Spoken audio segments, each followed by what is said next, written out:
Chers amis, Shabbat Shalom. Aujourd'hui, c'est la sidra de Chayei Sarah.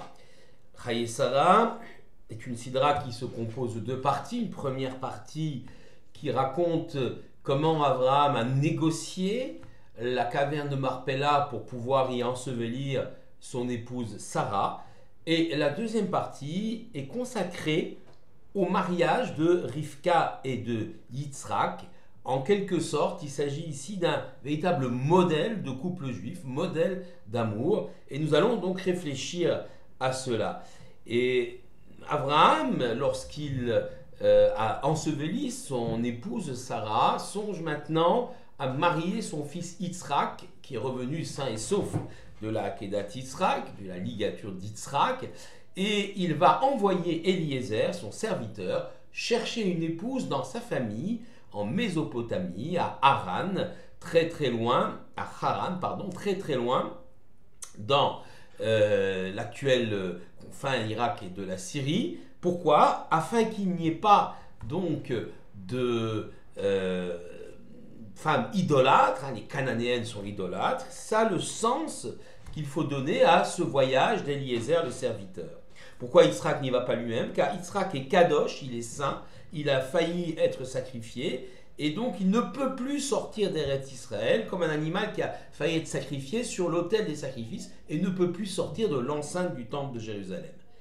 Notre époque semble apporter son lot d'épreuves à nos jeunes gens et jeunes filles qui éprouvent parfois certaines difficultés dans la recherche de leur âme sœur. Peut-être trouvons-ils quelques éléments pour les aider dans notre sidra Chayei Sarah. La rencontre entre Rivka et Yitzhak, est ici relatée. Et elle est l'exemple idéal de la formation d'un couple et de la fondation d'un foyer juif. Nos maîtres nous incitent dès lors à nous inspirer de ce récit afin d'en appliquer les enseignements dans notre propre vie. Le Talmud enseigne qu'un homme ne peut être considéré comme complet uniquement le jour où il va s'unir sous une roupa. Il retrouve ainsi l'unité originelle, celle encore gravée de la mémoire inconsciente, dans sa mémoire, dans leur mémoire inconsciente. Toutefois, cette union ne doit pas devenir fusion, il doit respecter la singularité et la personnalité de chacun des deux membres du couple. En effet, lors de la création du monde, de la création de l'homme, le premier être humain fut créé Aphrodite, Zachar ou Nekeva bara otam. Ce premier être humain avait à la fois des éléments masculins et féminins. Dieu a endormi cet individu qui ne pouvait partager quoi que ce soit avec qui que ce soit. Et il a donc Dieu a séparé le côté homme du côté femme, mais pourquoi Dieu a-t-il procédé de cette façon? Un premier être, Hermaphrodite, et ensuite deux êtres séparés, pour que ces deux êtres séparés aient la mémoire, et dans leur mémoire, l'idée qu'un jour ils étaient liés, qu'ils ont donc envie de se retrouver, mais plus dans une fusion, mais dans un respect de chacun des individus. Dans le choix de sa compagne, l'homme se construit, se forge sa véritable identité. Ce choix est donc fondamental. Il doit être fait au sein de son propre peuple. L'homme juif, recherchant l'âme sœur parmi les nations, se coupera immanquablement de ses racines et deviendra un individu qui n'a plus de projet. C'est pourquoi Abraham demande à son serviteur Eliezer d'aller chercher une femme pour son fils Yitzhak parmi sa propre famille au-delà de l'Euphrate. Lorsque Rivka arrive enfin en Eretz Israël, après toute une péripétie, elle aperçoit son futur époux. Rivka releva les yeux et vit Yitzhak, elle tomba du chameau. Verset donc 64 dans le 24e chapitre de la Genèse de Bereshit. Rachi nous explique qu'elle le trouva si beau qu'elle en demeura saisie. L'attirance physique n'est donc pas exclue dans la conception juive de l'union. Encore faut-il définir la beauté, l'esthétique, un critère relativement subjectif. auxquels certains individus peuvent être plus ou moins sensibles. Il faut savoir éviter certains stéréotypes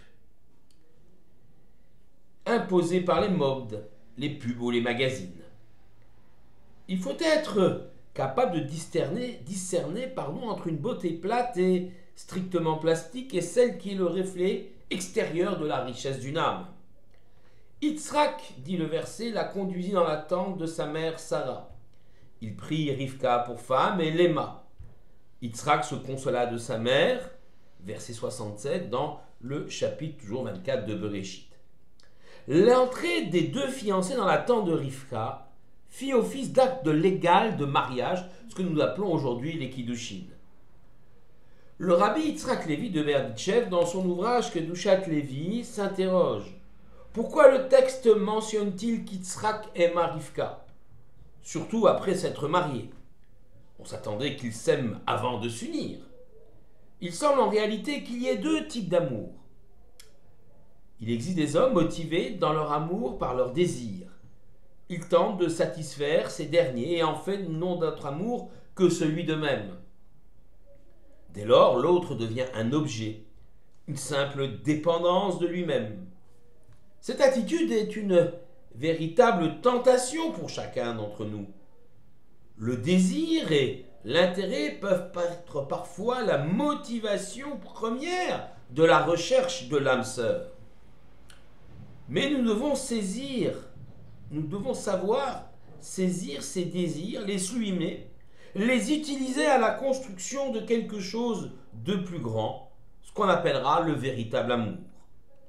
Ce dernier repose sur la volonté du couple d'accomplir le projet divin, c'est-à-dire non pas d'utiliser autrui, mais de lui offrir le meilleur de nous-mêmes pour bâtir un véritable sanctuaire, où chacun sera en harmonie. Utiliser donc les meilleurs de nous-mêmes. Dans ce sanctuaire, l'homme et la femme et les enfants seront en harmonie. C'est un édifice formidable où chacun renvoie à l'autre la véritable image de lui-même, lui permettant de se découvrir et de progresser en accord avec son âme et les valeurs qui ont fait aussi traverser l'histoire à notre peuple, celle de la Torah. Toutefois, cette merveilleuse construction ne peut exister que si elle possède des bases solides qui se résument en un mot, la roupa, le mariage sous une roupa. L'amour, avant l'union légitime, existe, mais il est bien pâle car basé en grande partie sur l'intérêt. La notion du don absolu à l'autre est absente. L'amour au sein du couple, après le mariage, uni selon la voie de Moïse et d'Israël, est bien plus grand et ne risque pas de s'épuiser car il est vécu dans un cadre, un projet commun. Dès lors, le sentiment réciproque est alimenté comme une flamme éternelle par l'huile de la Torah et par les mitzvot. Shabbat shalom à tous.